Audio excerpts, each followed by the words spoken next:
শ্রবণ,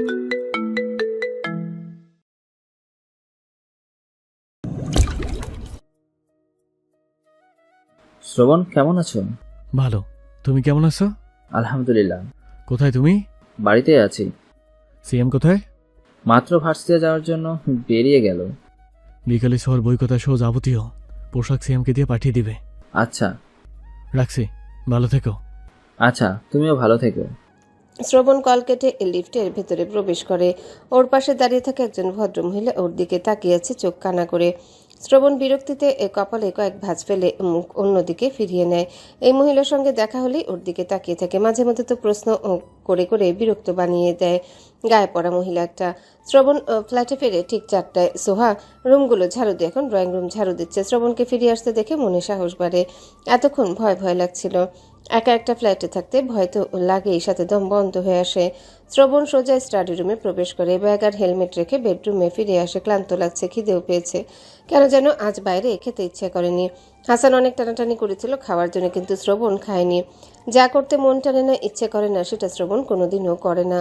মনের বিরুদ্ধে গিয়ে কোনো কিছু করতে পারে না শ্রবণ চৌধুরী। শ্রবণ ফ্রেশ হয়ে রুম থেকে বের হতেই কলিং বেল বেজে ওঠে। সোহা সোফায় বসেছিল, কলিং বেলের শব্দে সেদিকে তাকায়। তারপর ঘুরে তাকাতেই দেখে শ্রবণ এগিয়ে আসছে। শ্রবণ সোজা দরজার কাছে এসে দাঁড়ায়। দরজা খুলে দেখে সিয়াম দাঁড়িয়েছে, বাম হাতে সুটকেস ধরে রাখা। সিয়াম সুটকেসটা এগিয়ে দিয়ে বলে, ভাইয়া, এই যে এটার ভেতরে সবকিছু আছে। শ্রবণ হাত বাড়িয়ে সুটকেসটা ধরে। সিয়াম ভেতরে উকি দেয়। একবার সোহাকে দেখতে পায় সোফায় বসে আছে। ফিরে যাওয়ার জন্য ঘুরে দাঁড়াতে শ্রবণ গম্ভীর স্বরে বলে, ভেতরে আয়। সিয়াম দাঁড়ায়। বোনকে না দেখে চলে যাবি?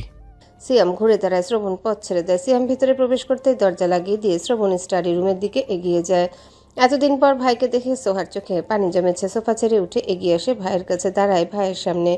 সিয়াম কিছুক্ষণ একদৃষ্টে তাকিয়ে থাকে বোনের মুখের দিকে। সবসময় হাস্যোজ্জ্বল থাকা চেহারা মলিন হয়ে আছে। চোখ দুটো পানিতে টইটুম্বর, পলক ফেললেই পানি গড়িয়ে পড়বে। তাকিয়ে থাকতে থাকতে সোহার চোখ বেয়ে পানি গড়িয়ে পড়তে শুরু করে। সিয়াম বোনকে টেনে জড়িয়ে ধরে, মাথায় হাত বুলিয়ে আদর করে জড়ানো গলায় বলে, কেমন আছিস? সোহা কেঁদে ফেলে, কান্না জড়ানো গলায় বলে, ভালো, তুমি কেমন আছো? এই তো আছি কোনো রকম। বাড়িতে তুই নেই, ভাইয়া নেই, ভালো লাগে না আমার। কাঁদিস না। সোহা কান্না বন্ধ করতে চেয়েও পারে না। সিয়াম বোনের চুলে হাত বুলাতে বুলাতে ফ্ল্যাটের চারিদিকে নজর বোলায়। এর আগে এই ফ্ল্যাটে ওর আসা হয়নি কোনোদিনও। শ্রবণ স্টাডি রুমের দরজার মাঝখানে দাঁড়িয়ে ওদের দুজনের দিকে তাকিয়ে আছে। সিয়াম আবারও বলে, কাঁদিস না।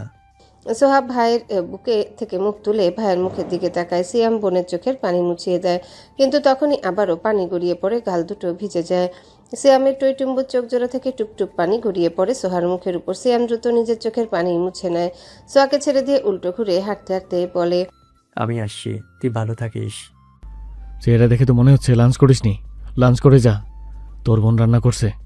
বোন রান্না করেছে শুনে সিয়াম দাঁড়িয়ে যায়, আবার ঘুরে দাঁড়ায় বোনের দিকে। বিস্ময়ে চোখ দুটো বড় বড় হয়ে গেছে। সোহা রান্না করতে পারে? সোহা তো কোনোদিনও রান্নাঘরেই প্রবেশ করেনি। ও রান্না করা শিখলো কবে? শ্রবণ এগিয়ে এসে বলে, চল লাঞ্চ করি, যদিও এখন লাঞ্চ করার টাইম না। সোহা চোখের পানি মুছে ডাইনিং টেবিলের দিকে এগিয়ে যেতে যেতে বলে, ভাইয়া আসো। আয়। সিয়াম শ্রবণের সঙ্গে পা বাড়ায় ডাইনিং টেবিলের দিকে। সোহা ওদের দুজনের জন্য খাবার বেড়ে দেয়। সিয়াম বেসিন থেকে হাত ধুয়ে এসে চেয়ারে বসে পড়ে। ভাত মেখে মুখে পুড়ে তো সিয়াম অবাক। রান্না অনেক ভালো হয়েছে, মনে হচ্ছে প্রফেশনাল কেউ রান্না করেছে। কাঁচা হাতের রান্না মনেই হচ্ছে না। শ্রবণের মুখের দিকে তাকিয়ে দেখে শ্রবণ তৃপ্তি নিয়ে খাচ্ছে। সিয়াম বোনের মুখের দিকে তাকিয়ে বলে, তুই রান্না করেছিস এসব? হ্যাঁ, তুই তো জীবনে রান্না করেও যাসনি। এত ভালো রান্না কোথায় শিখলি? ইউটিউব থেকে। সিয়াম খাওয়া বন্ধ করে বোনের মুখের দিকে তাকিয়ে থাকে পলকহীন। ওর অবুঝ বোকাশোকা বোনটা সংসারী হয়ে গেছে মনে হয়। দুপুরে খেয়েছিস? হ্যাঁ, তুমি খাও। সিয়াম খাওয়া শুরু করে, আবার চোখ দুটো বেয়ে পানি বেরিয়ে আসছে। আবার টিস্যু পেপার হাতে নিয়ে চোখ মুছে নেয়। বোনের হাতের রান্না খেয়ে এবার আনন্দে ওর চোখ দুটো বেয়ে পানি গড়িয়ে আসছে। নাস্তা সেরে দ্রুত তৈরি হয়ে নেয় সোহা। শ্রবণ ড্রয়িং রুমে দাঁড়িয়ে বিরক্তির সুরে বলে, সারাদিন ধরে কি এখন রেডি হবি? বের হ শয়তানের বাচ্চা, নয়তো রেখে চলে যাব। হয়ে গেছে, আসছি। দ্রুত পায়ে রুম থেকে বেরিয়ে আসে সোহা। শ্রবণ দরজার দিকে এগিয়ে বলে, স্টাডি রুম থেকে তোর ব্যাগ নিয়ে আয়। সোহা আবারও দ্রুত পায়ে স্টাডি রুমে প্রবেশ করে। ব্যাগ হাতে নিয়ে রুম থেকে বেরিয়ে আসে। শ্রবণ ফ্ল্যাটের দরজা লক করছে। ওর পাশে দাঁড়িয়েছে সোহা, কাঁধে ব্যাগ। সেই ভদ্রমহিলা শ্রবণের পাশে মেয়ে মানুষ দেখে বেশ অবাক হয়ে তাকিয়েছেন। কৌতূহল দমাতে না পেরে এগিয়ে আসেন দুজনের কাছে। ততক্ষণে শ্রবণ দরজা লক করে সোহার হাত ধরে লিফটের দিকে আগাচ্ছে। মহিলা দ্রুত দুজনের পাশে এসে হাঁটতে হাঁটতে বলেন, কেমন আছো তোমরা? শ্রবণ কিছু বলে না। স্পষ্ট বিরক্তি প্রকাশ পাচ্ছে ওর চোখে মুখে। ভদ্রতা বজায় রাখতে সোহা মৃদুস্বরে বলে, ভালো। শ্রাবণ, তোমার কি হয়? সোহা ভদ্রমহিলার মুখের দিকে তাকিয়ে শ্রবণের মুখের দিকে তাকায়। লিফটের সামনে এসে দাঁড়িয়েছে ওরা। লিফট নিচে রয়েছে। বলে না যে তোমরা কি হও সম্পর্কে? শ্রবণ তাকায় ভদ্রমহিলার মুখের দিকে, কিছুটা রুক্ষ স্বরে বলে, হাজব্যান্ড ওয়াইফ। ও তোমার বউ? হ্যাঁ। তুমি বিয়ে করে নিয়েছো? আপনি কি চাইছিলেন? আমি যেন বিয়ে না করি, সারা জীবন সিঙ্গেলে থাকি? না না না, তা চাইবো কেন? বিয়ে করেছো, ভালো হয়েছে। বিয়ের বয়স তো আরো আগেই হয়েছিল। ভদ্রমহিলা একটু দম নিয়ে আবারও বলেন, কোথায় বিয়ে করেছো? বাড়িতে। বাড়িতে বিয়ে করেছো সেটা তো বুঝলাম। আমি জিজ্ঞেস করেছি তোমার বউর বাবার বাড়ি কোথায়। আমি সেটাই বলছি, আমার বাড়িতে। শ্রবণের কথা শুনে ভদ্রমহিলার কপাল কুঁচকে গেছে। ওর কথার আগাগোড়া কিছুই ওনার মাথায় ঢুকছে না। শ্রবণের মেজাজ ভীষণ গরম হয়ে গেছে। লিফট চলে আসায় সোহাকে নিয়ে ভিতরে প্রবেশ করে। ভদ্রমহিলা নিজেও দ্রুত প্রবেশ করেন ভেতরে। নিজেকে আবারও দমাতে না পেরে আর সবটা জানার আগ্রহে আবারও বলেন, একটু ক্লিয়ার করে বলো তো আমাকে, তোমার বাড়িতেই তোমার বউর বাবার বাড়ি কিভাবে হয়? তোমার বাড়ি থেকেই থাকে, তাহলে তুমি এতগুলো বছর ধরে এখানে একা একা কেন থাকছো? শ্রবণ কিছু বলে না। চোখ মুখ দেখে সোহা কিছু বলার সাহস করছে না। মহিলা বেশি কথা বলে বুঝতে পারছে। লিফট নিচে পৌঁছাতে শ্রবণ সোহাকে নিয়ে বেরিয়ে আসে। ভদ্রমহিলা পিছু ডেকে বলেন, ক্লিয়ার করে বলে তো যাও পুরোটা। শ্রবণ সোহাকে টেনে নিয়ে পার্কিং লটের দিকে এগিয়ে যায়। সোহা পেছনে ফিরে একবার তাকিয়ে আবার সামনের দিকে তাকায়। শ্রবণের মুখের দিকে তাকিয়ে দেখে ওর মুখ লাল হয়ে গেছে রাগে। মনে মনে ভদ্রমহিলাকে কি বলে গালি দিচ্ছে কে জানে। পার্কিংয়ে এসে সোহাকে বসিয়ে নিজে বসে ড্রাইভিং সিটে। পার্কিং থেকে বেরিয়ে আসতে ভদ্রমহিলা সামনে পড়ে। শ্রবণ গাড়ির স্পিড বাড়িয়ে চলে যায় দৃষ্টিসীমানার বাইরে। মহিলা পিছন থেকে বিড়বিড় করে বলেন, বেয়াদব ছেলে মেয়ে, আদব কায়দা কিচ্ছু শেখেনি নাকি? কেউ কিছু জিজ্ঞেস করলে উত্তর দিতে হয়, এতটুকু জ্ঞান নেই? এখনকার ছেলে মেয়েরা যে কি মনে করে নিজেকে, সব কটা অসভ্য তৈরি হচ্ছে। সব বাবা মায়ের দোষ। বিড়বিড় করতে করতে ভদ্রমহিলা চলে যান নিজ গন্তব্যে। দুপুর গড়িয়ে বিকেল 3টার উপর বেজে গেছে। শ্রবণের আরও একটা ক্লাস আছে, তবে এখনো অনেক দেরি ক্লাস শুরু হতে। এখন বন্ধুদের সঙ্গে বসে আছে ক্যাম্পাসে। ওর হাতে গিটার, গান গেয়ে মাত্রই থেমেছে। হাতের ঘড়ির দিকে তাকিয়ে টাইম দেখে নেয়। এতক্ষণে তো সোহার ক্লাস শেষ হয়ে যাওয়ার কথা, এখনো আসছে না কেন? ওকে তো বলে দিয়েছিল ক্লাস শেষে যেন এখানেই আসে। বন্ধুদের কথায় পুনরায় গিটারে সুর তুলতে নজর আটকায় কিছুটা দূরে। ওখানে ছেলে মেয়েদের জটলা পাকিয়ে যাচ্ছে। শ্রবণ কপাল ভ্রু কুচকে তাকিয়ে থাকে কিছু সময়। মুহূর্তে চোখে মুখে রং পরিবর্তন হয়। গিটার রেখে উঠে দাঁড়ায়। বড় বড় কদমে আগায় ভিড়ের দিকে। ওকে এভাবে এগিয়ে যেতে দেখে ওর বন্ধুরা আগায় পেছন পেছন। ভিড়ের মধ্যে এসে দাঁড়ায়। শ্রবণ রাগীস্বরে বলে, কি হচ্ছে এখানে? শ্রবণের গলার স্বর শুনে পেছনে তাকায় সোহা। শ্রবণকে নিজের পেছনে দাঁড়িয়ে থাকতে দেখে দ্রুত ওর দিকে ঘুরে কিছুটা এগিয়ে দাঁড়ায় আরও কাছাকাছি। শ্রবণ সোহার মুখের দিকে তাকায়। রাগে পায়ের রক্ত ছলকে মাথায় উঠে যায়। পেছন থেকে একটা ছেলে সোহার দিকে হাত বাড়িয়ে বলে, ওদিকে গেলি কেন? এদিকে আয়। সোহা ভয়ে শ্রবণের বুকের সঙ্গে মিশে যায় দ্রুত। ও জানে এই বুক থেকে আজরাইল ব্যতীত অন্য কেউ ওকে ছিনিয়ে নিতে পারবে না। ওর জন্য এই জায়গায় এখন সবচেয়ে নিরাপদ আশ্রয়। দুজনের মাঝখানে চুল পরিমাণ ফাঁকা নেই। শ্রবণের শার্ট খামচে ধরে ফুপিয়ে ওঠে ওর বুকে মুখ গুজে। ছেলেটা হাত গুটি নিয়ে দাঁড়িয়ে আছে সোহার দিকে তাকিয়ে। শ্রবণ এক হাতে সোহাকে আগলে রেখে বলে, কি হয়েছে? সোহা কাঁদতে কাঁদতে বলে, ওরা মেরেছে আমায়, আমার ফোন আর ব্যাগ কেড়ে নিয়েছে। পেছনে দাঁড়িয়ে থাকা ছেলেটা বলে, তার কাছে বিচার দিচ্ছিস রে? উনি নিজেই তো র্যাগিং করে। যদি এতই ভয় লাগে তাহলে আমার কাছেই আসতি, আমি আমার বুকেই তোকে আশ্রয় দিতাম। বড় ভাই, আপনি যান এখান থেকে। শেষের কথাগুলো বলতে বলতে সোহার দিকে আবার হাত বাড়ায় ওকে ধরার জন্য। বাকি কথা শেষ করার আগে শ্রবণ ছেলেটার হাত খপ করে ধরে মোচড় দেয়। আ করে চিল্লিয়ে ওঠে ছেলেটা। শ্রবণ নিজের সর্বশক্তি প্রয়োগ করে একটা চর বসায় কানসা বরাবর। ভয় পেয়ে সোহা আরও শক্ত করে আঁকড়ে ধরে শ্রবণকে। ছেলেটার হাত ছেড়ে দিয়ে আরও কয়েকটা চর বসিয়ে দেয়। টাল সামলাতে না পেরে ধপাস করে পড়ে যায় নিচে। ছেলেটার ঠোঁটের কোণ ফেটে রক্ত বেরিয়ে এসেছে। শ্রবণ নিজের বুক থেকে সোহার মুখ তুলে মুখের দিকে তাকায়। বাম গালটা লাল হয়ে গেছে চর খেয়ে, 4 আঙ্গুলের ছাপ পড়ে আছে। গাল দেখে ওর মস্তিষ্ক টকবক করে ফুটছে। ডান হাতে মুখ আগলে ধরে বৃদ্ধা আঙ্গুল দিয়ে গালে মৃদুভাবে স্লাইড করতে করতে বলে। কে মেরেছে তোকে? সোহা ঘাড় ঘুরিয়ে পেছনে তাকায়। পুনরায় শ্রবণের বুকে মুখ লুকায়। একটা মেয়ের দিকে আঙ্গুল তুলে বলে, ওই কালো প্যান্ট আর টি শার্ট পরা মেয়েটা। শ্রবণ মেয়েটার দিকে তাকায়। ওর তাকানো দেখে মেয়েটার শুকনো ঢোক গিলে পিছিয়ে যেতে শুরু করে। শ্রবণ সোহাকে বুক থেকে সরাতে সরাতে বলে, এখানে দাঁড়িয়ে থাক চুপচাপ। সোহা শ্রবণকে ছেড়ে দাঁড়ায়। শ্রবণ হিংস্র বাঘের ন্যায় এগিয়ে গিয়ে থাবা বসায় মেয়েটার কানসা বরাবর। মেয়েটা নিচে পড়ে অজ্ঞান হয়ে গেছে। এত জোরে চর বসিয়েছে যে মেয়েটার মাথা ভোঁ ভোঁ করছিল। আর একটু জোর হলে বোধহয় কানের পর্দা ফেটে রক্ত বেরিয়ে আসতো। নিচে পড়ে থাকা ছেলেটা উঠে দাঁড়ায়। শ্রবণকে গালি দিয়ে বলে, তার বাচ্চা, তোর এত জ্বলছে কেন ওর জন্য? তুই নিজে যখন র্যাগিং করিস, আমরা কিছু বলতে করতে যাই, তাহলে তুই আমাদের মধ্যে নাক গলাতে এসেছিস কেন? শ্রবণ আগের চেয়েও বেশি রেগে তেরে এসে ছেলেটার গলা চেপে ধরে হিসিয়ে বলে, শুয়োরের বাচ্চা, ও আমার ওয়াইফ। আমার ওয়াইফকে কিছু বলার করাতে দূরের কথা, ওর দেখে চোখ তুলে তাকালেও তোর চোখ উপড়ে নেব আমি। ওই কুত্তার বাচ্চা, কত বড় কলিজা ওর! আমার ওয়াইফের গায়ে হাত তুলছে। দ্বিতীয়বার তোকে আমার ওয়াইফের আশেপাশে যদি দেখি, খুব শীঘ্রই আজরাইলে সাক্ষাৎ পাবি তুই। কথাগুলো বলেই ছেলেটাকে ছুঁড়ে ফেলে দূরে। হুঙ্কার ছেড়ে বলে, কোন কুত্তার বাচ্চার কাছে ফোন আর ব্যাগ? দ্রুত দে। একটা মেয়ে ফোন আর ব্যাগ নিয়ে এসে সোহার হাতে দিয়ে দ্রুত চলে যায়। নিচে পড়ে থাকা ছেলেটা গর্জন করে বলে, কুত্তার বাচ্চা, তোকে দেখে নেব আমি। শুয়োরের বাচ্চা, আর কত দেখবি? দেখে নে মন ভরে। তোর কোন কোন বাপকে দেখাতে চাস তাদের নিয়ে আসিস। এই দুনিয়ায় এখন এমন কারো জন্ম হয়নি যাকে এই শ্রাবণ চৌধুরী ভয় পায়। শ্রবণ সোহার হাত ধরে সকলের দিকে একবার নজর বুলিয়ে বজ্র কণ্ঠে বলে, কোনোদিন কোনো ছেলে ওর দিকে তাকালে তার খবর আছে। আর কোনো কুত্তার বাচ্চা ওর গায়ে হাত দেওয়া তো দূরের কথা, ফুলের টোকা দিলেও শরীরের সঙ্গে হাড় থাকবে না ফুল ছোঁয়ার জন্য। কথাগুলো বলে সোহাকে নিয়ে পার্কিং এর দিকে আগায়। সোহা এখনো ফুপিয়ে ফুপিয়ে কাঁদছে। শ্রবণ নিজের ব্ল্যাক মার্সিডিজ বেঞ্চ নিয়ে ভার্সিটির গেট পেরিয়ে বেরিয়ে এসে রাস্তায়। রাগে ওর মাথা ফেটে যাচ্ছে। ওর বউকে মারবে, কাটবে, খুন করবে, কিন্তু বাইরের একটা মানুষ ওর বউয়ের সঙ্গে উঁচু গলায় কথা বলতে পারবে না। গায়ে হাত তোলা তো অনেক দূরে। অল্প সময়ের মধ্যে গাড়ি বিশাল ভবনের পার্কিং লটে এসে দাঁড়ায়। সোহা গাড়ি থেকে নেমে দাঁড়ানোর পর শ্রবণ গাড়ি পার্কিং করে ভেতর থেকে বেরিয়ে আসে। লিফট থেকে বেরিয়ে ফ্ল্যাটের দরজা খুলে ভেতরে প্রবেশ করে দুজন। আস্তে আস্তে সোহার কাছ থেকে রাস্তায় শুনে নিয়েছে পুরো কাহিনী। শ্রবণের চোখ মুখ রক্তিম বর্ণ ধারণ করে আছে এখনো। সোহাকে ওই শয়তানটা ছুঁয়েছে, এটা শুনে মাথায় আরো আগুন ধরে গেছে। সোহা চোখ বন্ধ করে বলে, যা গোসল করে আয়। সোহা হাতের ব্যাগ ফ্লোরে রেখে সোজা আলমারির দিকে এগিয়ে যায়। কাঁদতে কাঁদতে মাথা ধরে গেছে। শ্রবণের চোখ মুখ দেখে এখন আরো ভয় করছে। বাইরে কোনো ছেলে ওকে ছুঁয়েছে এটা শোনার পর যে শ্রবণ এখনো ওকে বাঁচিয়ে রেখেছে এটাই অনেক। কাপড় চোপড় বের করে নিয়ে দ্রুত ওয়াশরুমে প্রবেশ করে।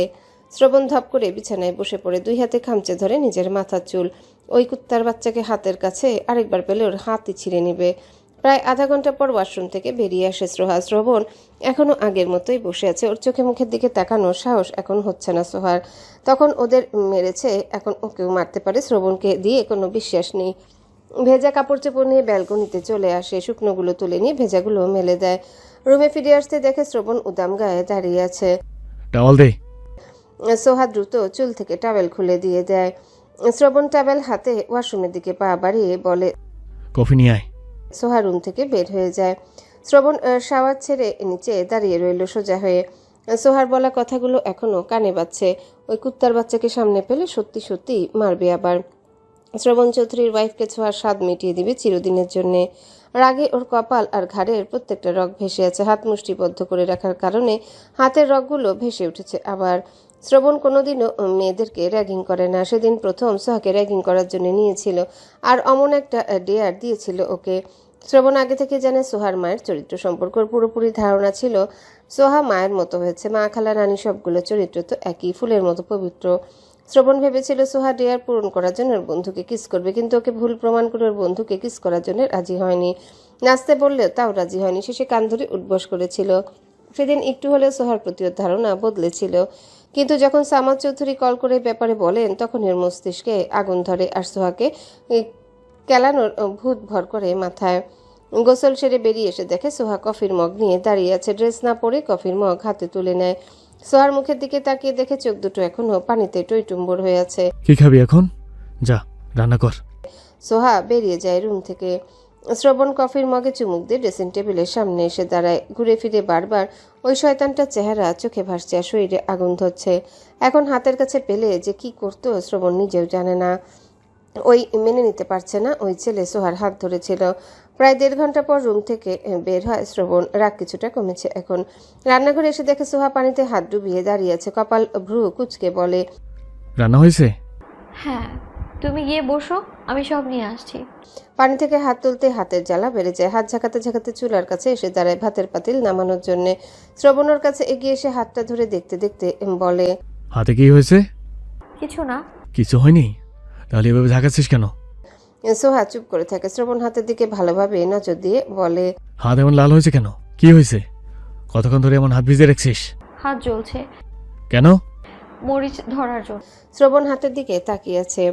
সোহার হাতের আঙ্গুলগুলো কাঁপছে। অনেকক্ষণ ধরে বোধহয় পানিতে হাত ডুবিয়ে রেখেছে। হাতের চামড়া কুঁচকে গেছে, লাল হয়ে গেছে পুরো হাত। প্রত্যেকদিন রান্নার সময় এমন হয়? মাথা নাড়ে সোহা। শ্রবণ সোহার মুখের দিকে তাকিয়ে থাকে। যন্ত্রণায় সোহার চোখ মুখ কাতর দেখাচ্ছে, চোখ দুটো টলমল করছে। শ্রবণ সোহাকে টেনে এনে আবারও সিঙ্কের পাশে দাঁড় করায়। পানিতে হাত ডুবিয়ে দিয়ে ফ্রিজ থেকে আইস কিউব বের করে নিয়ে আসে। আইস কিউব বাটির পানিতে দিতেই সোহা বলে, আর লাগবে না, তুমি গিয়ে টেবিলে বসো, আমি ভাত বেড়ে নিয়ে আসছি। চুপচাপ দাঁড়িয়ে থাক। সোহা পানিতে হাত ডুবিয়ে শ্রবণের মুখের দিকে তাকিয়ে থাকে। যে শ্রবণ সবসময় ওকে কষ্ট দিতে, যন্ত্রণা দিতে মুখিয়ে থাকে, সে আজ যন্ত্রণা কমানোর চেষ্টা করছে। শ্রবণের চোখ মুখ গম্ভীর দেখে অনুমান করার সাধ্য নেই ও কি ভাবছে। আজ সকালে সোহার ঘুম আগে ভাঙে। নড়াচড়া করতে গেলে বুঝতে পারে শ্রবণ ওকে আষ্টে পৃষ্ঠে জড়িয়ে ধরে আছে। গায়ের উপর থেকে আস্তে আস্তে শ্রবণের হাত পা সরিয়ে দেয়। উঠে বসতে গেলে চুলে টান লাগে। ব্যথা পেয়ে পুনরায় শুয়ে পড়ে। মুখ দিয়ে মৃদু শব্দ বেরিয়ে এসেছে। ওর নাড়াচাড়ায় শ্রবণের ঘুম হালকা হয়ে আসে। নড়ে চড়ে পুনরায় সোহাকে জড়িয়ে ধরে নিশ্চুপ হয়ে যায়। আবার সোহা শ্রবণের হাত সরিয়ে দিতে দিতে বলে, সকাল হয়ে গেছে, জিমে যাবে না? কটা বাজে? সোহা শ্রবণের হাত থেকে নিজেকে ছাড়িয়ে নিয়ে ফোনে সময় দেখে বলে, 5:30টার উপর। 5:30টার উপর বাজে শুনে শোয়া থেকে উঠে বসে শ্রবণ। রাতে ঘুমের ওষুধ খেয়ে ঘুমিয়েছিল, সেজন্য সকালে ঘুম ছাড়তে চাইছে না। অল্প সময়ের মধ্যেই ফ্রেশ হয়ে বেরিয়ে যায় জিমে যাওয়ার জন্যে। সোহা নিজেও ফ্রেশ হয়ে রুম থেকে বের হয়। তখনই ফ্ল্যাটে প্রবেশ করেন মাজেদ আন্টি। ওনার হাতে অল্প কিছু সবজি আছে, হয়তো ওদের জন্য নিয়ে এসেছে। উনি সোহার সঙ্গে টুকটাক কথা বলে রান্নাঘরে প্রবেশ করেন। গতকালকের জমিয়ে রাখা থালা বাসন ধুয়ে পরিষ্কার করে রেখে দেন। গুছিয়ে রান্নাঘর পরিষ্কার করে ড্রয়িং রুম ঝাড়ু দেন। মাজেদ আন্টি নাস্তা তৈরি করতে নিলে সোহা বলে, নাস্তা তো বাইরে থেকে নিয়ে আসে। আমাকে তো শ্রাবণ গতকাল বলেছিল এখন থেকে সকালে এসে নাস্তা বানিয়ে দেওয়ার জন্য। ও, দুপুরে কি কি খাবে? নাস্তা তৈরি করে দুপুরের খাবার তৈরি করে রেখে যাব। দুপুরের খাবার তো আমিই তৈরি করি। আমাকে বলেছে দুপুরের আর রাতের রান্নাও করে রেখে যেতে। সোহা আর কিছু বলে না। রান্নাঘর থেকে বের হওয়ার জন্য ঘুরে দাঁড়াতেই মাজেদ আন্টি বলে, তুমি শ্রাবণের আপন চাচাতো বোন? সোহা আবারও ঘুরে দাঁড়ায়, মাথা নেড়ে হ্যাঁ বুঝায়। মাজেদ আন্টি আবারও বলেন, শ্রাবণের সঙ্গে বাড়িতে কোনো ঝামেলা হয়েছে? ও বাড়িতে গিয়ে থাকে না কেন? বিয়ের সময় গিয়ে শুধু কিছুদিন ছিল। সোহা মনে মনে কিছু একটা ভেবে বলে, আমি তো সেভাবে কিছু জানি না, ছোটবেলা থেকেই এমন দেখে আসছি। তোমরা একে অপরকে আগে থেকেই ভালোবাসতে? না। পারিবারিকভাবে কি বিয়ে হয়েছে তোমাদের? সোহা চুপ করে থাকে। কথা বলছো না কেন? ভাইয়ার ইচ্ছায় হয়েছিল বিয়ে। ও, শ্রাবণ কিন্তু খুব ভালো ছেলে। সোহা জোরপূর্বক মৃদু হেসে বলে। হ্যাঁ। সোহা দাঁড়ায় না রান্নাঘরে। রান্নাঘর থেকে বেরিয়ে বেডরুমে চলে আসে। ওকে আর রান্না করতে হবে না ভেবে অনেক আনন্দ হচ্ছে। এখন থেকে আর হাত জ্বালা করবে না। জানালার পর্দা সরিয়ে গ্লাস করে দেয়। বাইরে থেকে সকালের হিমেল হাওয়া এসে ছুঁয়ে যায় ও সারা অঙ্গ। চোখ বুজে লম্বা একটা শ্বাস টেনে নেয়। কেন যেন ভালো লাগছে এখন, আনন্দ আনন্দ ফিল হচ্ছে। আজকেও সোহাকে নিয়ে ভার্সিটিতে এসেছে শ্রবণ। গাড়ি থেকে বেরিয়ে ওর বন্ধুদের কাছে এগিয়ে আসে। আশেপাশে ছেলেমেয়েরা ওদের দুজনের দিকে তাকিয়ে আছে, বিশেষ করে মেয়েরা তাকিয়ে আছে শ্রবণের দিকে। শ্রবণ আগে থেকেই ভার্সিটির ক্রাশ বয়। ওর লুক, পার্সোনালিটি, অ্যাটিটিউড সকল মেয়ে নজর কাড়ার জন্য যথেষ্ট। মেয়েদের ধারে কাছে যাওয়া তো দূর, চোখ তুলে তাকিয়েও দেখে না কখনো। গতকালই বোধহয় কোনো মেয়ের দিকে ভালোভাবে তাকিয়েছিল, আরেকটা চর বসিয়েছিল। গতকালকে শ্রবণকে দেখে তো অনেক মেয়ে রীতিমতো ফ্যান্টাসিতে ভুগছে। সব মেয়ে তো শ্রবণের মতোই জীবনসঙ্গী চায়। ওর মতো জীবনসঙ্গী হলে আর কি লাগে। সোহার ভাগ্য নিয়ে কথা বলছে অর্ধেকের বেশি মেয়ে। এই মেয়েই প্রথম শ্রবণের কাছে র্যাগিং হয়েছিল আর এই মেয়েকে বিয়ে করে নিল শ্রবণ। কি ভাগ্য মেয়েটার। শ্রবণ হাসানের দিকে তাকিয়ে বলে, তোমার মামাতো বোন ফার্স্ট ইয়ারে না? হ্যাঁ, কোন ডিপার্টমেন্ট? ইংরেজি। আজকে এসেছে? হ্যাঁ। ওকে ডাক এখানে। কেন? দরকার আছে, ডাক। হাসান কিছুক্ষণ শ্রবণের মুখের দিকে তাকিয়ে থেকে ওর মামাতো বোনের ফোনে কল করে। সোহাকে শ্রবণ নিজে ক্লাসে রাখতে আসে। সবাই কেমন করে তাকিয়ে আছে ওদের দুজনের দিকে। শ্রবণ সোহাকে হাসানের মামাতো বোন রিতার পাশে বসায়। ক্লাস থেকে বেরিয়ে যাওয়ার আগে আরো একবার বলে, কেউ কিছু বললে ভয় না পেয়ে আমাকে কল করবে। আর এইতে তোমার কাছে তো আমার নাম্বার আছেই, ও না পারলে তুমি কল করবে, ওকে? রিতা মাথা নেড়ে বলে, ঠিক আছে ভাইয়া, আপনি টেনশন করবেন না, আমি খেয়াল রাখবো ওর দিকে। শ্রবণ ক্লাস থেকে বেরিয়ে যায়। ওর সাথে পা মিলিয়ে হাসান নিজে বেরিয়ে যায়। ক্লাসের সব মেয়েরা কৌতূহল নিয়ে সোহার দিকে তাকিয়ে আছে। মনের মধ্যে অনেক প্রশ্ন জমা হয়ে আছে, কিন্তু করতে পারছে না। রিতা নিজেও কৌতূহল দমাতে না পেরে বলে, সোহা, সোহা দরজার দিক থেকে দৃষ্টি সরিয়ে রিতার মুখের দিকে তাকিয়ে বলে, হ্যাঁ বলো। তুমি আর শ্রবণ ভাইয়া সত্যি সত্যি কাছে? হ্যাঁ। তাহলে ভাইয়া সেদিন তোমাকে র্যাগিং করতে দিল কেন? করতে দেয়নি, সে নিজেই করেছিল। আস্তে আস্তে কথা বললেও রিতা শুনতে পায়। বিস্ময় নিয়ে বলে, ভাইয়া নিজেই সেদিন র্যাগিং করেছিল? হ্যাঁ। তোমরা রিলেশন করে বিয়ে করেছো? সোহা দুদিকে মাথা নেড়ে না বুঝে। রিতা তাকিয়ে থাকে সোহার মুখের দিকে। আরো অনেক প্রশ্ন গিজগিজ করছে মাথা, কিন্তু এত প্রশ্ন করলে সোহা কি মনে করবে এটা ভেবে করছে না। হাসানকে অনেক প্রশ্ন করেছিল গত রাতে। বজ্জাত ছেলে একটা প্রশ্নের উত্তর দিয়ে আরেকটা প্রশ্নের উত্তর দেয়নি। উল্টোকে ঠেলে রুম থেকে বাইরে বের করে দিয়ে দরজা লাগিয়ে দিয়েছিল মুখের উপর। সোহার ক্লাস শেষ হলে শ্রবণ নিজে এসে ওকে নিয়ে যায়। শ্রবণের আজকে আর কোনো ক্লাস নেই। সোহাকে ফ্রন্ট সিটে বসিয়ে নিজে বসে ড্রাইভিং সিটে। বন্ধুদের কাছ থেকে বিদায় নিয়ে ছুটে চলে ফ্ল্যাটের দিকে। হাসান বাইক স্টার্ট দিবে এমন সময় তড়িঘড়ি করে রিতা এসে বাইকের পিছনে উঠে বসে। বিরক্তিতে হাসানের কপাল ভ্রু কুঁচকে গেছে, যদিও হেলমেটের জন্য বোঝা যাচ্ছে না তা। সামনের দিকে দৃষ্টি রেখে চরম বিরক্তি সুরে বলে, তোকে বলেছি না আমার বাইকের পেছনে বসবি না? নাম। নামবো না। তুমি তো এখন বাড়িতেই যাবে, তাহলে আমাকে নিতে সমস্যা কোথায়? বাচালের বাচ্চা বাচাল, নাম আমার বাইক থেকে। তোর সঙ্গে বক করতে পারবো না আমি। তুমি আমার সামনে আমার আম্মুকে বাঁচা বলছো আবার? 100 বার বলবো, তোর মায়ের সামনেই বলবো আবার। তোর মা বাচাল, সঙ্গে তুইও। নাম এখন। নামবো না। ধাক্কা দিয়ে ফেলে দেবো কিন্তু। দাও। হাসান ঘাড় ঘুরিয়ে রিতার মুখের দিকে দেখার চেষ্টা করে বলে, নাম বলছি। রিতা এক হাত হাসানের কাঁধের উপর রাখে। হাসান ঝাড়ি মেরে সরিয়ে দিয়ে বলে, ছবি না আমাকে বজ্জাত ছেমরি। নাম বাইক থেকে। রিতা হাসানের কোমর জড়িয়ে ধরে সুর তুলে বলে, নামবো না। হাসান আশেপাশে নজর বুলায়। কয়েকজন তাকিয়ে আছে ওদের দিকে। বেশি কিছু না বলে বাইক স্টার্ট দিতে দিতে বলে, আজকে বাড়িতে ফিরে তোর ঠ্যাং বেঁধে উল্টো করে ঝুলিয়ে রাখবো। রিতা মুখ ভেঙচি কাটে। হাসানের কোমর ছেড়ে কাঁধের উপর এক হাত রেখে শক্ত করে ধরে বসে। গেট পেরিয়ে ভেতরে প্রবেশ করে হাসানের বাইক। রিতা বাইক থেকে নেমে বাড়ির ভেতরের দিকে এগিয়ে যায়। হাসান বাইক পার্ক করে নিজের ভেতরের দিকে আগায়।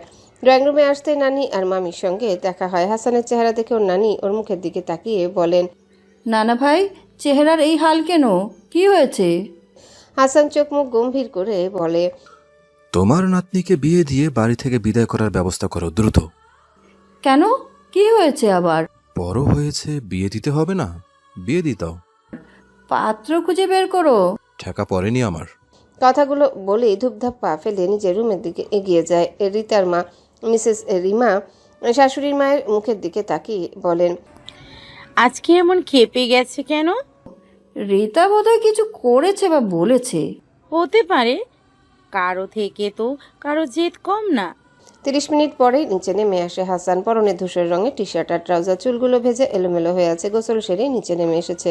মিসেস রিমা রান্নাঘর থেকে তরকারি গরম করে নিয়ে ডাইনিং রুমে প্রবেশ করেন। হাসান চেয়ারে বসে পানি পান করছে। রিতা এখনো আসেনি নিচে।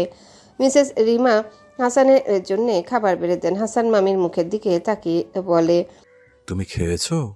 হ্যাঁ নানু খেয়েছে, তুমি খাও। হাসান খাওয়া শুরু করে। মিসেস রিমা হাসানের মুখের দিকে তাকিয়ে থাকেন এক দৃষ্টি। হাসান প্লেটের দিকে দৃষ্টি রেখে বলে, কিছু বলবে? মিসেস রিমা দৃষ্টি সরিয়ে বলেন, না, কি বলবো? রান্না দারুণ হয়েছে।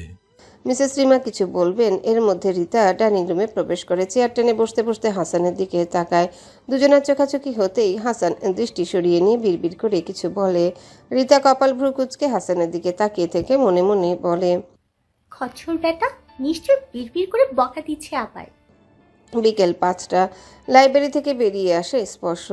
চোখ মুখ মলিন, বিষণ্ণতায় জেঁকে ধরেছে পুরোপুরি। হাসি খুশি ছেলেটার মুখের হাসি মিলিয়ে গেছে একেবারে। ভার্সিটির গেট পেরিয়ে বাইরে বেরিয়ে আসতেই দেখে গাড়ির পাশে দাঁড়িয়ে আছে সিয়াম আর সামাদ চৌধুরী। স্পর্শকে দেখেই দুজন এগিয়ে আসে ওর দিকে। স্পর্শ নিজেও আগায় দুজনার দিকে। সিয়াম প্রত্যেক দিনই আসে ওর সঙ্গে দেখা করার জন্য। সামাদ চৌধুরী নিজেও আসেন নাতিকে দেখার জন্য। বাড়িতে ফিরিয়ে নিয়ে যাওয়ার অনেক চেষ্টা করেছেন, কিন্তু স্পর্শের জেদের কাছে হার মানতে হয়েছে। স্পর্শ কিছুতেই বাড়িতে ফিরবে না।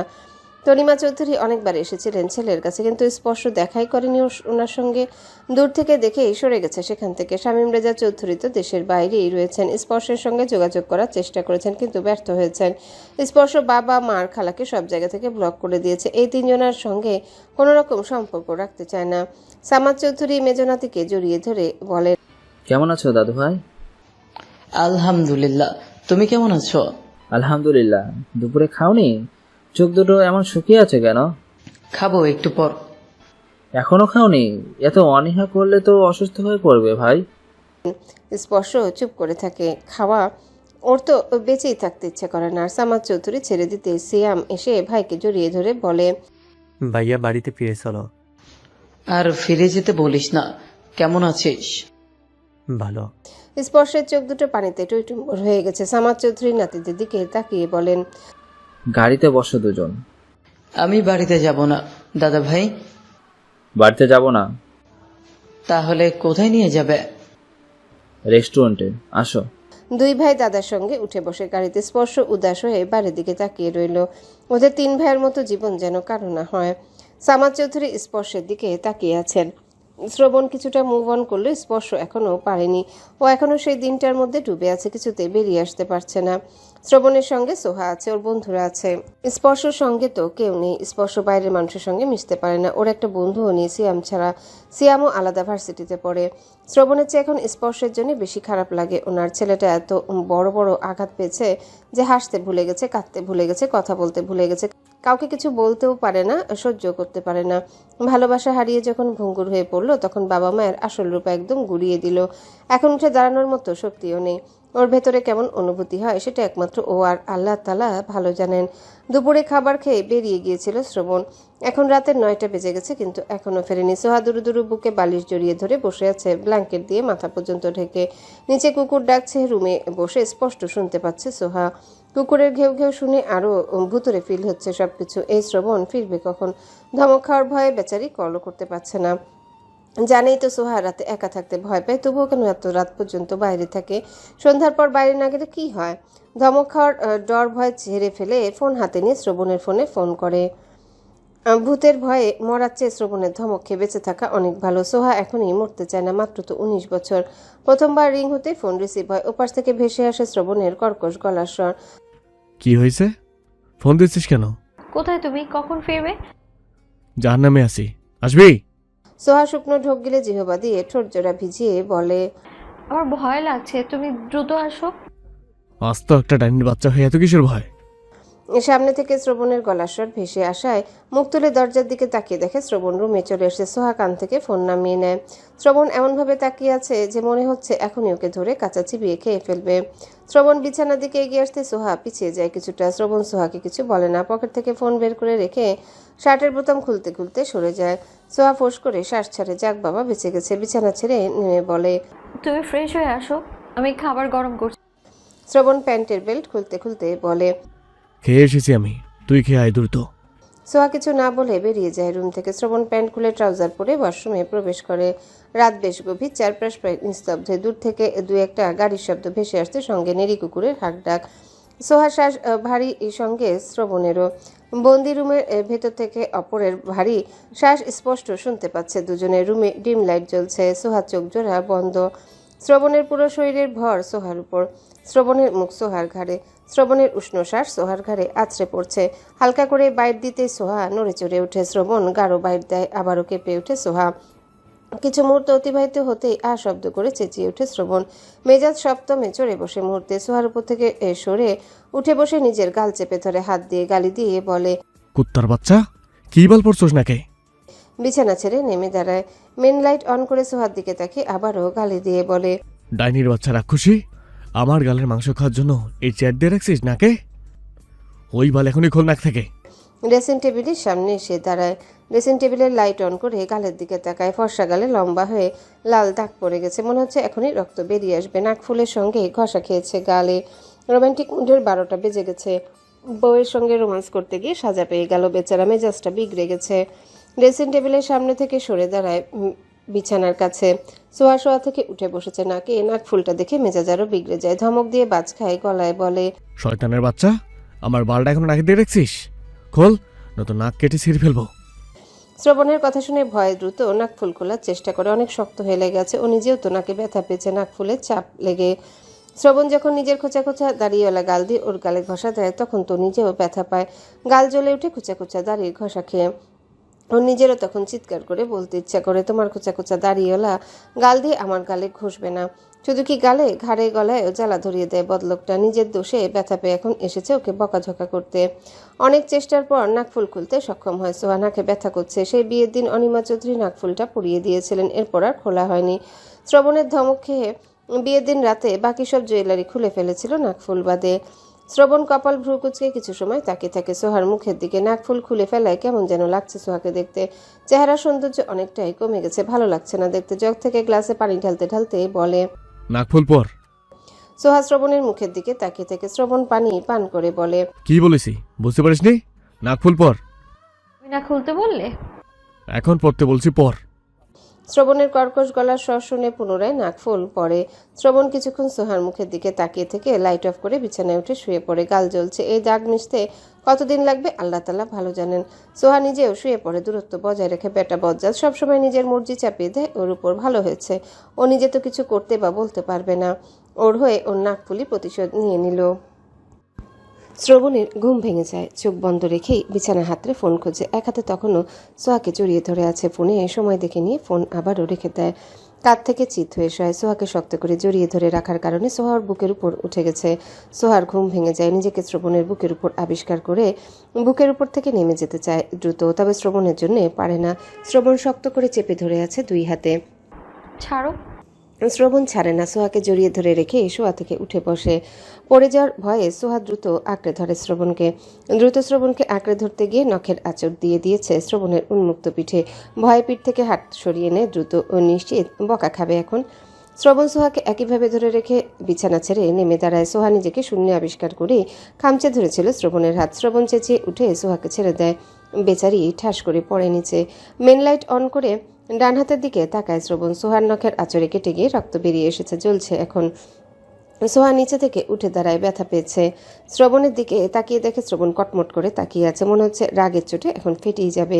শ্রবণ সজোরে ধমক দিয়ে বলে, কুত্তার বাচ্চা খুবলে খুবলে খাবি নাকি আমাকে? জীবনে মাংস দেখিসনি?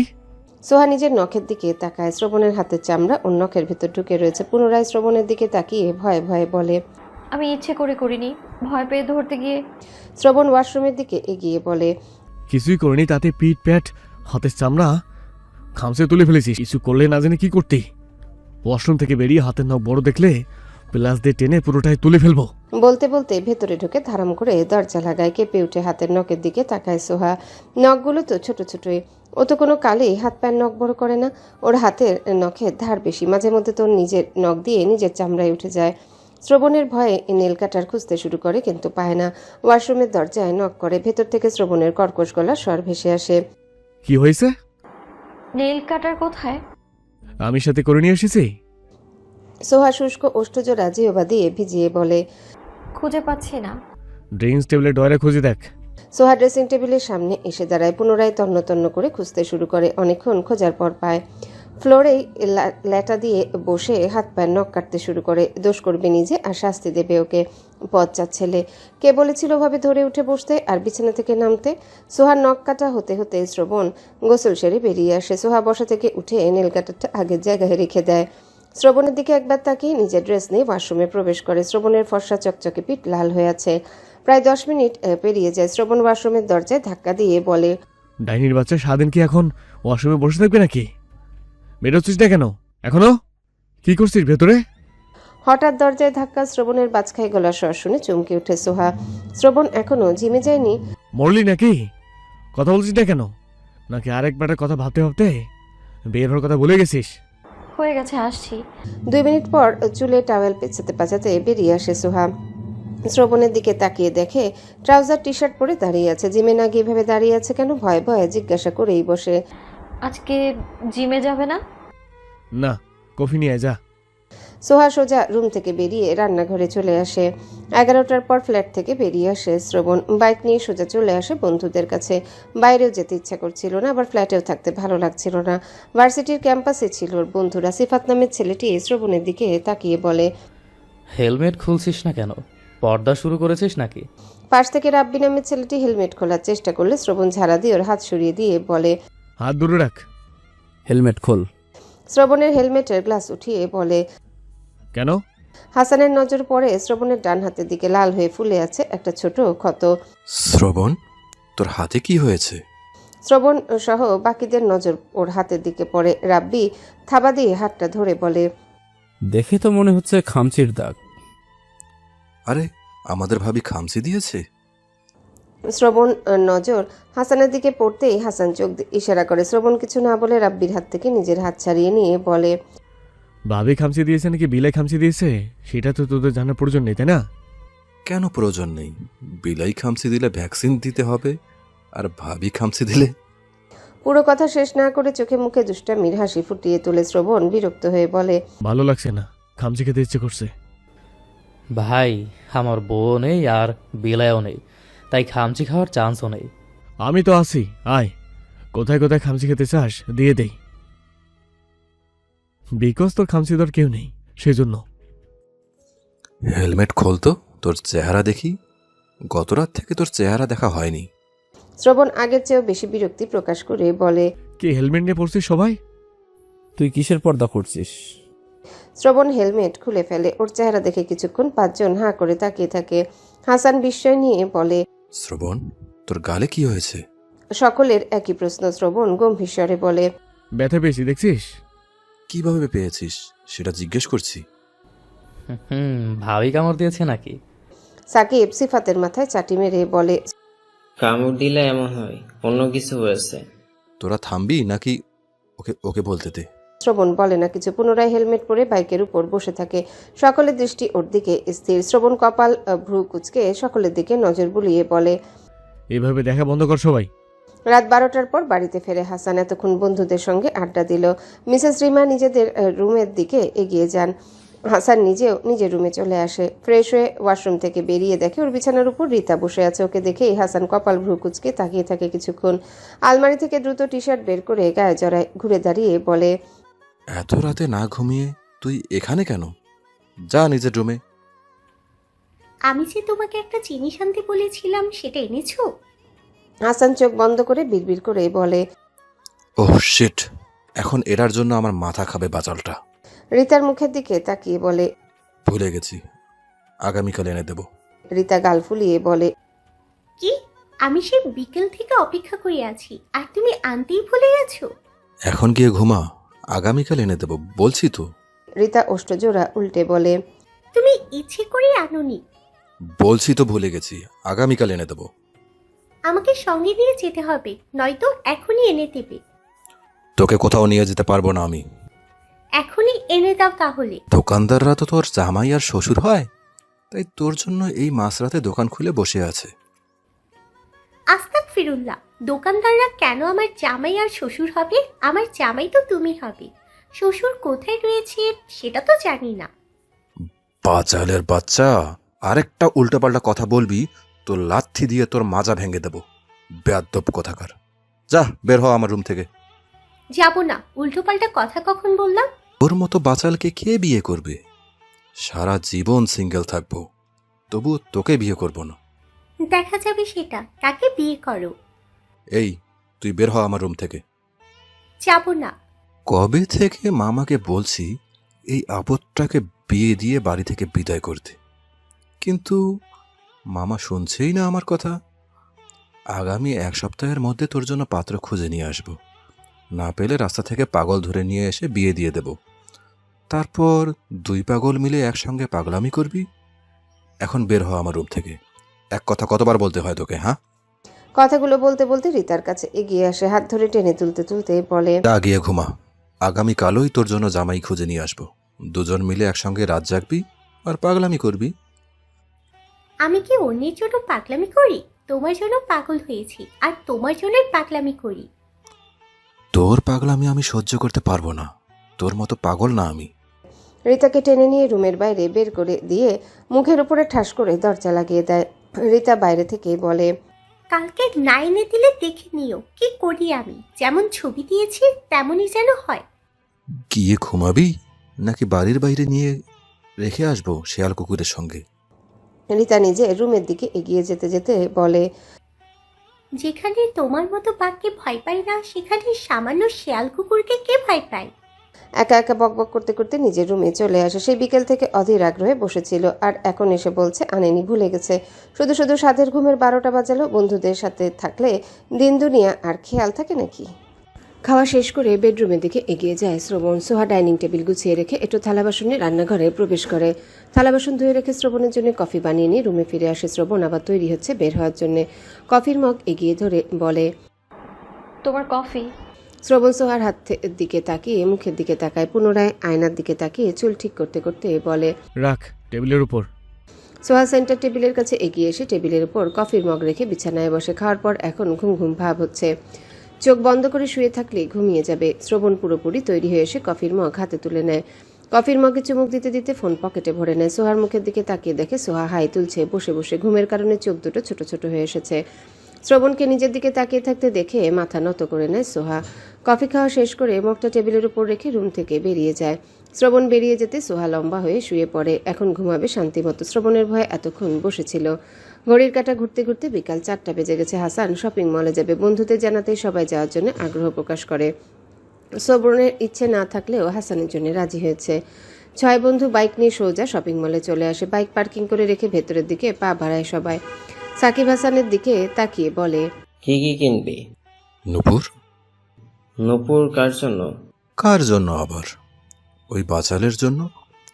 কদিন ধরে মাথা খাচ্ছে নূপুরের জন্য। মামাকে ছবি দিয়েছিল একটা নিতে, মামা নিয়েছে আর একটা। সেটা ওর পছন্দ হয়নি। কদিন ধরে আমার সঙ্গে ঘ্যান ঘ্যান করছে নিয়ে দেওয়ার জন্য। গতকাল বলেছিলাম নিয়ে দেব, কিন্তু ভুলে গিয়েছিলাম। আজকে না নিয়ে গেলে কানের পোকা তো মারবেই, সঙ্গে টাকাও বানিয়ে দিতে পারে। আপদটাকে বিয়ে দিয়ে বাড়ি থেকে বিদায় করতে পারলেই শান্তি। বিদায় করার কি দরকার? নিজের ঘাড়ে তুলে নিলেই তো পারিস। রাব্বি কথা শুনে বাকি 5 জন রাব্বির মুখের দিকে তাকিয়ে আছে। হাসান নাক মুখ কুচকে বলে, ওই বাচালকে কেন আমি নিজের ঘাড়ে চাপাতে যাব? সুন্দর আর কিউট আছে কিন্তু। তাহলে নিজের ঘাড়ে নিয়ে নে। ভাই, আমার গার্লফ্রেন্ড আছে, না থাকলে নিশ্চয়ই নিয়ে নিতাম। গার্লফ্রেন্ড আছে, বউ তো নেই। সাকিবের কথা শুনে রাব্বি বলে, তোর তো গার্লফ্রেন্ড বা বউ কোনোটাই নেই, তুই নিয়ে নে। কোনো পেলে বয়ের হাতে বাচালকে দিচ্ছি না। শ্রবণ আর সাকিব বাদে বাকি 3 জন হেসে ওঠে হাসানের কথা শুনে। সবাই এসে দাঁড়ায় একটা কসমেটিক্স শপে। হাসান পকেট থেকে ফোন বের করে নূপুরের ছবি দেখে জিজ্ঞাসা করে সেম ডিজাইনের আছে কিনা। ছেলেটা নূপুরের সামনে দাঁড়িয়ে হাসানের দেওয়া ছবিটার মতো সেম ডিজাইনের নূপুর খুঁজতে শুরু করে। শ্রবণ শপের ভেতরে সবকিছুর দিকে নজর বোলাচ্ছিল। মেয়েদের সাজসজ্জা সামগ্রী দিয়ে সাজানো পুরো সব। লাইটের আলোয় ঝিকিমিকি করছে স্টোনের অর্নামেন্টসগুলো। শ্রবণের নজর আটকায় কিছু চুরির দিকে। বেশ কিছুক্ষণ একদৃষ্টে তাকিয়ে থাকে চুরিগুলোর দিকে। শপের সেলস বয় হাসানের দেওয়া নূপুরের ছবির মতো সেম ডিজাইনের নূপুর খুঁজে বের করে নিয়ে আসে। হাসান নূপুর জোড়া দেখে নিয়ে প্যাকেট করে দিতে বলে পেমেন্ট করে দেয়। নূপুর জোড়া হাসানের কাছে দিতে শ্রবণ চুরির দিকে আঙ্গুল তাক করে বলে, ওই চুরিগুলো নিয়ে আসুন তো।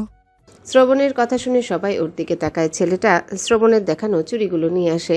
শ্রবণ আরও কিছুক্ষণ চুরির দিকে তাকিয়ে থেকে 2টো চুরি হাতে তুলে নেয়।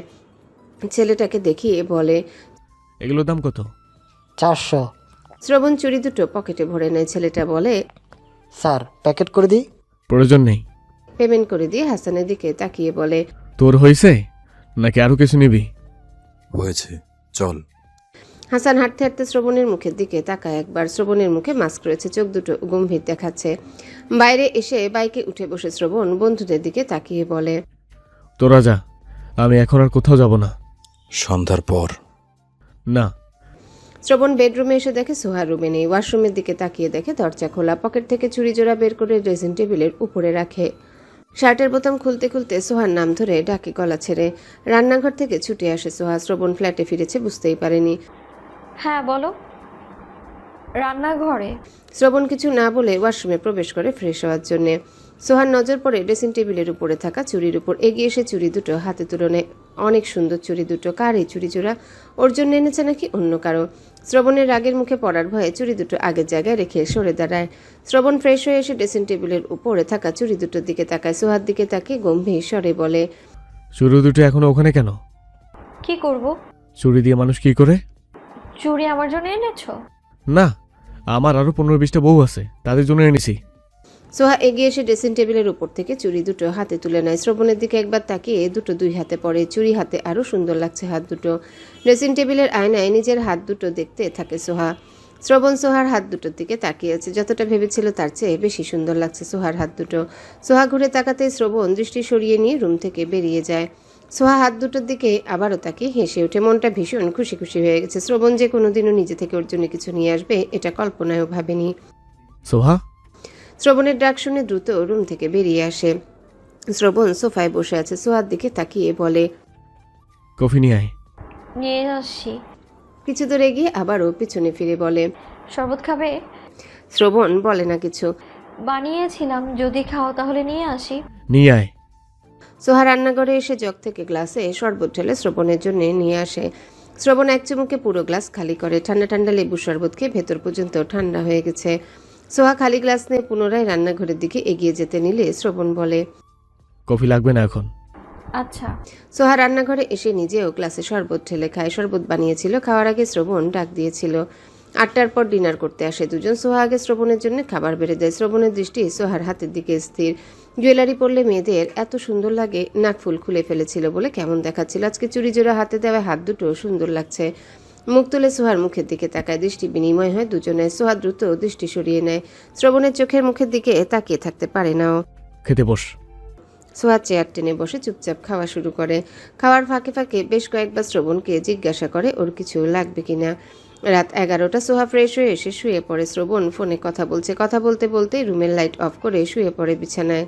সোহার দিকে ফিরে শুয়ে ওকে কাছে টেনে আনতে আনতে বলে, বাইরে আসবো না এখন, আগামীকাল ভার্সিটিতে দেখা হবে।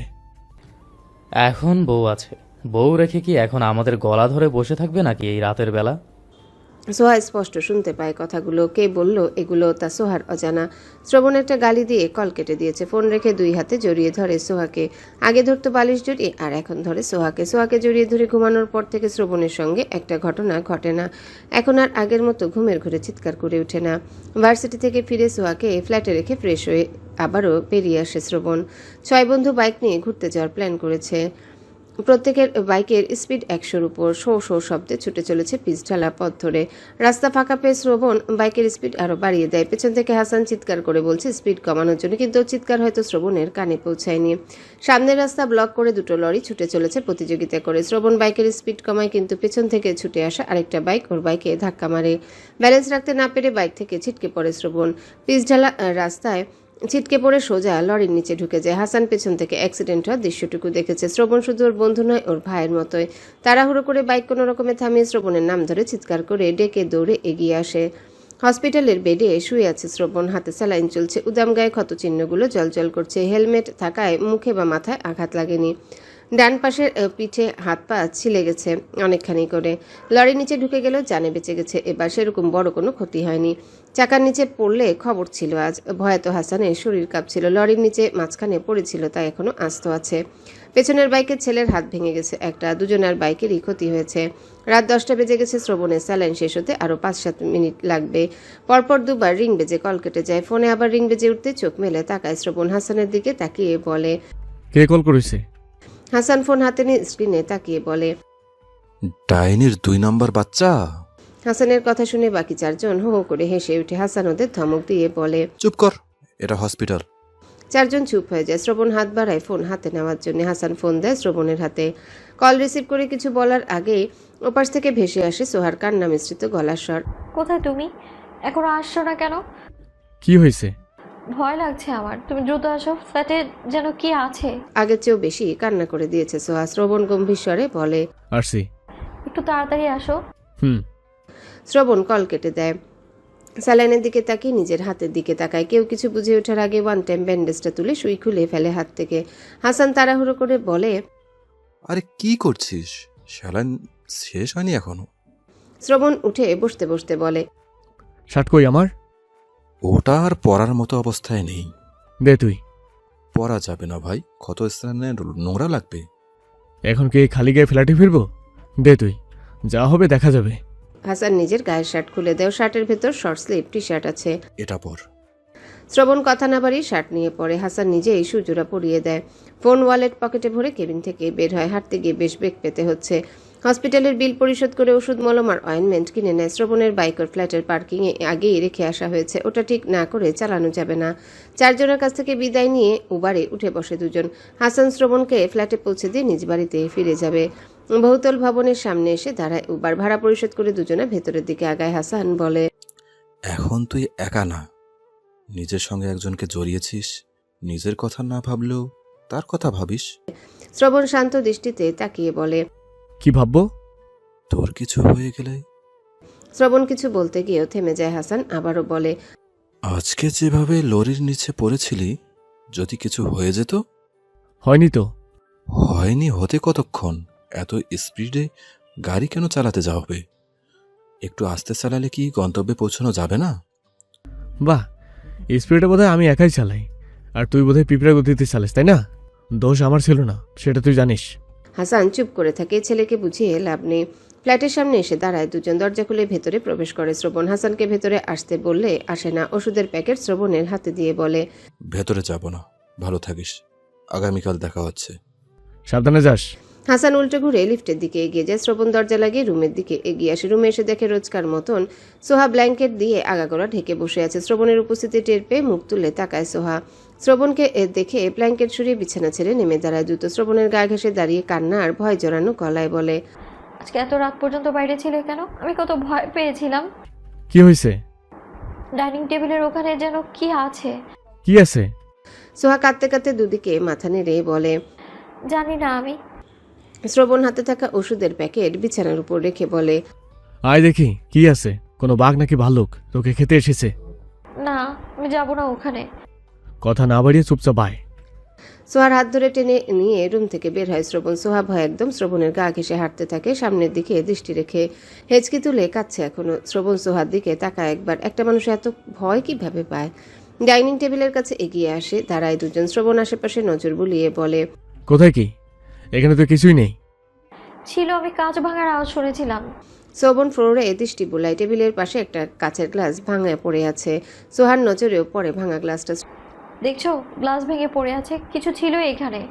বিড়াল টিড়াল হতে পারে। বিড়াল আসবে কিভাবে? জানলা দরজা সবই তো লাগানো ছিল। শ্রবণ চিন্তায় পড়ে। আসলে তো বিড়াল আসার মতো কোনো রাস্তা নেই। গ্লাসটা ভাঙলো কিভাবে? ক্যামেরার দিকে তাকিয়ে বলে, রুমে চল। শ্রবণের সঙ্গে সঙ্গে রুমে চলে আসে সোহা। শ্রবণ ল্যাপটপটা অন করে। সোহার নজর পড়ে শ্রবণের ডান হাতের দিকে। এতক্ষণ তো খেয়ালই করেনি। ব্যান্ডেজ করা হাতটা উঁচু করে ধরে আতঙ্কিত হয়ে বলে, তোমার হাতে কি হয়েছে? শ্রবণ নিজের হাতের দিকে তাকিয়ে আবার ল্যাপটপের স্ক্রিনে তাকায়। অ্যাক্সিডেন্ট করেছিলাম। কিভাবে?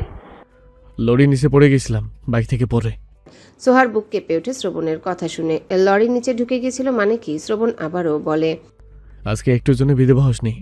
আমি আজকে মরে গেলে আমার কাছ থেকে তো আজকে মুক্তি পেয়ে যেতি। তো শ্বশুর আর মা খালা বেঁচে যেত। এবারে দোয়া কাজে লাগেনি। নেক্সট টাইম দোয়া করলে ভালোভাবে করবি, ওকে?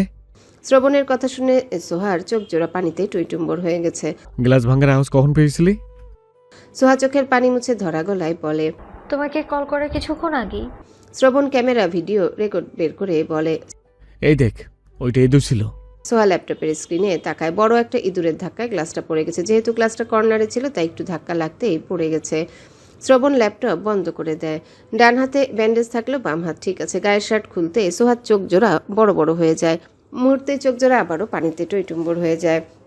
শ্রবণের ফর্সা পিঠের ডান পাশের চামড়া ছিলে বিভৎস দেখাচ্ছে। শিওরে উঠে সোহার পুরো শরীর ডুকরে কেঁদে ওঠে। পিঠের দিকে তাকিয়ে থেকে শ্রবণ ঘুরে দাঁড়ায়, সোহার মুখের দিকে তাকায়। সোহা মুখ তুলে শ্রবণের মুখের দিকে তাকায়। মেদুর দুগাল বেয়ে ঝরঝর করে পানি গড়িয়ে পড়ছে। ঝাপসা চোখে ঝাপসা দেখছে শ্রবণের চেহারা। শ্রবণ বিরক্তির সুরে বলে, আবার কি হয়েছে? কাঁদছিস কেন? সোহা কাঁদতে কাঁদতে বলে, তোমার পিঠ কেমন হয়ে গেছে? তো তোর কি? তোর তো হয়নি। অনেক ব্যথা করছে? যা, টাওয়ালটা ভিজে নিয়ে আয়। সোহা কিছুক্ষণ শ্রবণের মুখের দিকে তাকিয়ে থেকে ওয়াশরুমে প্রবেশ করে টাওয়েল ভিজিয়ে নিয়ে আসার জন্যে। শ্রবণ হাতের শার্টটা রেখে কাবার থেকে 2 কোয়ার্টার প্যান্ট বের করে, শুকনো একটা টাওয়েলও বের করে। ড্রেসিং টেবিলের সামনে দাঁড়িয়ে নিজের পিঠের দিকে তাকায়। দেখে মনে হচ্ছে চুয়ে চুয়ে রক্ত পড়ছে, কেমন লাল লাল সাদা সাদা হয়ে আছে, বিশ্রী দেখাচ্ছে। ড্রেসিং টেবিলের সামনে থেকে সরে এসে বিছানার সামনে দাঁড়ায়। হাতের টাওয়েল আর 2 কোয়ার্টার প্যান্ট বিছানার উপর রেখে পরনের প্যান্টের বেল্ট খুলে ফেলে। প্যান্ট খুলতে গেলে পরে ঝামেলায় নিচু হতে পারছে না, পিঠে ব্যথা হচ্ছে, ডান পায়ে ছুলে যাওয়া জায়গাও ব্যথা লাগছে। সোহা টাওয়েল ভিজিয়ে ওয়াশরুম থেকে বেরিয়ে আসে। টাওয়াল টুলের উপর রেখে এখানে আয়। টাওয়েল রেখে শ্রবণের কাছে এগিয়ে আসে সোহা। শ্রবণ কোমরে টাওয়েল পেঁচিয়ে দাঁড়িয়ে আছে। প্যান্ট খুলে দে। সোহা শ্রবণের মুখের দিকে তাকিয়ে থাকে ফ্যাল ফ্যাল করে। এত বড় একটা ছেলের প্যান্ট খুলে দেবে ও? কথা কানে যাচ্ছে না? কানে নিচে দিতে হবে নাকি একটা? আমি প্যান্ট খুলে দেব? হ্যাঁ, আমি একা খুলতে পারছি না, ডান পাটা ছুলে গেছে, এটা সাবধানে খুলবি। কথাগুলো বলেই বিছানায় বসে একা একা কিছুটা খুলে ফেলেছিল, বাকিটা সোহা খুলে দেয় সাবধানে। ডান পায়ের হাঁটুর নিচ থেকে বাজে অবস্থা। সোহার 2 চোখ বেয়ে টপ টপ করে পানি গড়িয়ে পড়তে শুরু করে। আবার এত ব্যথা পেয়ে ছেলে এত স্বাভাবিক আছে কিভাবে? ওর আঘাত দেখে তো সোহারই ভীষণ কষ্ট হচ্ছে। প্যান্টটা পরিয়ে দে। সোহা মুখ তুলে তাকায়। শ্রবণ প্যান্টটা সোহার দিকে বাড়িয়ে দেয়। সোহা চোখের পানি মুছে প্যান্ট হাঁটুর উপর তুলে দেয়, বাকিটা শ্রবণ নিজেই পরে নেয়। কোমরে শুকনো টাওয়েল খুলে এগিয়ে গিয়ে ভেজা টাওয়েলটা হাতে তুলে নেয়। ভেজা টাওয়েল দিয়ে মুখ, গলা, বুক আর পেট মুছে টাওয়েল সোহার হাতে ধরিয়ে দিয়ে বলে, পেট মুছে দে, যেখানে যেখানে রক্ত শুকিয়ে গেছে ওগুলো তুলে দিবি। সোহা সাবধানে ধীরে ধীরে পিঠ মুছে দেয়। শ্রবণ বাম পা দেখিয়ে দেয় মুছার জন্যে। টাওয়েল ধুয়ে মেলে দিয়ে শ্রবণের সামনে এসে দাঁড়ায়। আবার সোহার চোখ মুখ দেখে মনে হচ্ছে ব্যথা শ্রবণ পায়নি, সোহা নিজেই পেয়েছে। চোখ জোড়া থেকে এখনো টুকটাক পানি গড়িয়ে পড়ছে। খাবে না? হ্যাঁ। এখানে নিয়ে আসবো? না। শ্রবণ রুম থেকে বেরিয়ে যায়। ওর পেছন পেছন সোহাও বেরিয়ে আসে। শ্রবণের জন্য খাবার বেড়ে দিয়ে নিজেও খেতে বসে। শ্রবণ বাম হাতে চামচ তুলে নেয়, ডান হাত দিয়ে খাওয়ার উপায় নেই, পুরো হাতে ব্যান্ডেজ বাঁধা। চামচের সাহায্যে কোনো রকমে খায়, অল্প খেতে ইচ্ছা করছে না, শরীর গরম হয়ে উঠছে, জ্বর আসবে বোধহয়। বসা থেকে উঠে রুমের দিকে আগায়। সোহা ভয়ে ভয়ে বলে, একটু দাঁড়াও। কলেজের মধ্যে এত কিসের ভয়? এখানে বাঘ ভাল্লুক নেই যে তোকে ধরে খেয়ে ফেলবে। ভূত তো আছে। তোর মতো ডাইনির সামনে কোনো ভূতের খাওয়া আছে? সোহা বলে না কিছু। ওকে কোন অ্যাঙ্গেল থেকে ডাইনির মতো লাগে? খাওয়া শেষ করে দ্রুত সবকিছু গুছিয়ে ফ্রিজে তুলে রেখে শ্রবণের সঙ্গে রুমে প্রবেশ করে। শ্রবণ শুয়ে পড়ে বাম কাত হয়ে। কদিন বাম কাত আর উপর হয়ে ঘুমাতে হবে, ছাপড়ি কোথাকার। দেখেছে এই সামনে লরি, স্পিড কমাবে না? স্পিড তো কমায়নি, উল্টো আরেকজনের পেছনে মেরে দিয়েছে। ওকে তো আহত করেছে, ওর সঙ্গে ওর সাধের বাইকটারও 12টা বাজিয়ে দিয়েছে। ইচ্ছে তো করছে গিয়ে বাকি 3 হাত পা ভেঙে দিয়ে আসতে। সোহা শ্রবণের থেকে দূরত্ব বজায় রেখে শুয়ে পড়ে। এদিকে আয়। সোহা এগিয়ে আসে। আরো আয়, আমার কাছে আয়। সোহা একদম শ্রাবণের কাছে চলে আসে। এদিকে ফের। শ্রাবণের দিকে ঘুরে শোয়। শ্রাবণ সোহার গায়ের উপর ডান হাত তুলে দেয়। সোহা শ্রবণের বুকের মুখ গুজে ওর সঙ্গে মিশে গেছে। শ্রবণ বলে, ব্যথা দিলে খবর আছে তোর। সোহা বুক থেকে মুখ তুলে তাকায়। ডিম লাইটের নীল আলো স্পষ্ট শ্রবণের চেহারা। মিনমিন করে বলে, ঘুমের মধ্যে ব্যথা লেগে যেতে পারে, আমি তো ঘুমের মধ্যে অনেক নড়াচড়া করি, আমায় ছাড়ো, আমি দূরে ঘুমাই। তুই এখানে ঘুমাবি আমার কাছে। রাতে ব্যথা দিলে সকালে তোর মাথায় ব্যান্ডেজ থাকবে। নিজেই জোর করে নিজের কাছে রাখছে, আবারও থ্রেটও দিচ্ছে ব্যথা দেবে বলে। অদ্ভুত মানুষ। একটা মানুষ এত অদ্ভুত কিভাবে হয়? পুনরায় শ্রবণের উন্মুক্ত বুকে মুখ গুজে দেয় সোহা। শ্রবণের পরনে শুধু 2 কোয়ার্টার প্যান্ট, টি শার্ট পরেনি পিঠের ক্ষতের জন্যে। ভোরে শ্রবণের ডাকে সোহার ঘুম ভাঙে। শুয়ে থেকে চোখ মেলে তাকানোর চেষ্টা করে বলে, বলো। ওঠ, লাইট অন কর। সোহা শ্রবণের হাত পা সাবধানে সরিয়ে দিয়ে শোয়া থেকে উঠে বসে। ঘুমে চোখ মেলে তাকাতে ইচ্ছে করছে না, আরও কিছুক্ষণ ঘুমাতে পারলে ভালো লাগতো। বিছানা ছেড়ে লাইট অন করে। শ্রবণের দিকে তাকাতে শ্রবণ বলে, ওষুধের প্যাকেটটা নিয়ে আয়। সোহা প্যাকেটটা নিয়ে আসে। শ্রবণ খুলে ভেতর থেকে একটা অয়েনমেন্ট বের করে সোহার দিকে এগিয়ে দিয়ে বলে, ছিলে যাওয়া জায়গাগুলোতে দিয়ে দে। সোহা শ্রবণের পাশে উঠে বসে বিছানায়। শ্রবণ উপর হয়ে শয়। ক্ষত স্থান শুকিয়ে টান লাগছে এখন।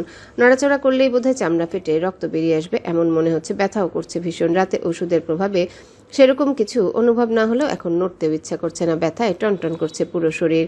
মনে মনে বাইকার ছেলেটাকে গালি দেয় কতক্ষণ। পিঠ হাত পায়ে সব ক্ষতস্থানে অয়েনমেন্ট লাগিয়ে দেয় সোহা। অয়েনমেন্ট লাগানোর পর এখন টান লাগছে কম। শোয়া থেকে উঠে বসে, নিচে দাঁড়াতেই পায়ের ব্যথা ভালোভাবে অনুভব করতে পারে। ধীর পায়ে ওয়াশরুমের দিকে এগিয়ে যায়। নাস্তা করতে শ্রবণকে সাহায্য করে সোহা। সাহায্য করেছে বলতে সোহা নিজের হাতেই খাইয়ে দিয়েছে ওকে। বাম হাতে খেতে পারছিল না শ্রবণ, চামচ দিয়ে তার পরোটা ছিঁড়তে পারবে না। নাস্তা সেরে ওষুধ খেয়ে বিছানায় উঠে বসে জানালার দিকে মুখ করে সোহা শ্রবণের ইউজ করা ড্রেসগুলো ওয়াশিং মেশিনে দিয়ে ধুয়ে নেয়। রুমে ফিরে এসে দেখে শ্রবণ উদাস হয়ে তাকিয়ে আছে বাইরের দিকে। পিঠের ক্ষত দগদগে হয়ে আছে। যতবার ক্ষতগুলোর দিকে নজর পড়ে ততবার সোহার শরীর শিওরে ওঠে। কত বাজেভাবেই না আঘাত পেয়েছে। তাকিয়ে থাকতে থাকতে সোহার মনে হয় শ্রবণ কাঁদছে নিঃশব্দে। চোখের পানি মুছলো, এমনটাই তো দেখলো। আগাবে না করেও আগায় সোহা। এসে দাঁড়ায় শ্রবণের পাশে, ভয়ে ভয়ে কম্পিত স্বরে বলে, কি হয়েছে তোমার? শ্রবণ প্রশ্ন করা পছন্দ করে না, এটা সোহা জানে। ওকে কোনো প্রশ্ন করার আগে কয়েকবার ভাবতে হয় সোহার। শ্রবণ গম্ভীর স্বরে বলে, বিরক্ত না করে যা এখান থেকে। কি হয়েছে তোমার? যেতে বলেছি। কাঁদছো কেন তুমি? শ্রবণ ঘাড় ঘুরিয়ে তাকায় সোহার দিকে। সোহা ভয় পেয়ে কিছুটা পিছিয়ে যায়। শ্রবণ বসা থেকে উঠে দাঁড়ায়, সোহার দিকে এগিয়ে বলে, আজকের দিনে তোর মা আমার বোনকে খুন করেছিল। শ্রবণের গলার স্বর আর চেহারা দেখে ভয়ে সোহার গলা শুকিয়ে যায়। কেমন আগ্রাসী হয়ে উঠছে, চোখে মুখে কেমন হিংস্র হয়ে উঠেছে। কেন আগ বাড়িয়ে জিজ্ঞাসা করতে আসলো? ওকে ওর মতো থাকতে দিলেই তো হতো। এখন কি হবে ওর? শ্রবণ কি করবে ওর সঙ্গে? হ্যালো বন্ধুরা, পরবর্তী পার্ট খুব তাড়াতাড়ি আসবে, তো সবাই অপেক্ষায় থাকো। আর চ্যানেলটি যারা এখনো সাবস্ক্রাইব করোনি তারা পরবর্তী পার্ট দেখার জন্য চ্যানেলটি সাবস্ক্রাইব করে রেখো। ধন্যবাদ সবাইকে, আমাদের সাথেই থেকো।